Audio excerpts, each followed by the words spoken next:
Di tengah produktifnya aktivitas industri, ada masalah serius yang merusak kualitas hidup kita, yaitu polusi udara. Di daerah industrial, tingkat polusi udara telah mencapai tingkat yang sangat mengkhawatirkan. Daerah industri dengan mobilitas yang tinggi menghasilkan polusi udara yang kaya akan polutan berbahaya, termasuk PM2,5 yang terus meningkat seiring berjalannya waktu. Berdasarkan data dari AQAir, Jakarta telah mencapai 160 Air Quality Index United States, menjadikannya salah satu kota terpolusi tertinggi di dunia.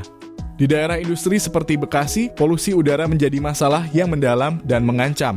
Dampak dari polusi udara ini begitu serius, tidak hanya pada lingkungan, tetapi juga pada kesehatan fisik dan mental pekerja, bahkan pada iklim. Berikut adalah presentase penyebab pencemaran udara di Indonesia. Bagaimana polusi udara ini memengaruhi kesehatan pekerja? Pekerja di sini menghadapi peningkatan risiko penyakit pernapasan seperti asma, bronkitis, dan pneumonia. Bahkan masalah kesehatan jangka panjang seperti penyakit jantung, kanker paru-paru, dan gangguan sistem kekebalan tubuh. Serta produktivitas pekerja terpengaruh, tingkat konsentrasi menurun, dan stres meningkat karena udara kotor yang mereka hirup setiap hari. Dampaknya juga terasa pada lingkungan dan iklim.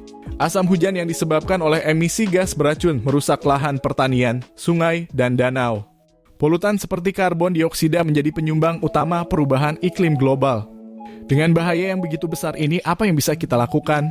Sebagai individu, kita dapat mengambil langkah-langkah sederhana seperti mengurangi penggunaan kendaraan pribadi, melakukan penghematan energi menggunakan produk ramah lingkungan, menanam pohon dan mendaur ulang, serta mengurangi pembakaran sampah.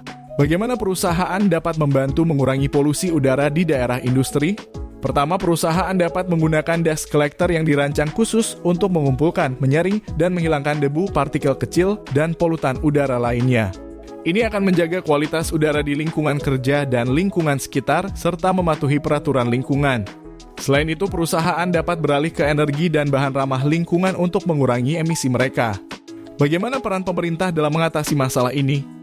Pemerintah dapat memainkan peran penting dengan mengintensifkan penegakan hukum terhadap para pencemar udara, melakukan sosialisasi untuk meningkatkan kesadaran masyarakat tentang bahaya polusi udara, dan menggalakkan program reboisasi serta penanaman pohon.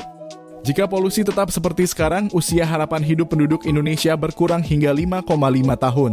Mari bersama-sama berkontribusi untuk mengatasi masalah polusi udara di daerah industrial, menjaga kesehatan, melindungi lingkungan, dan merawat bumi kita.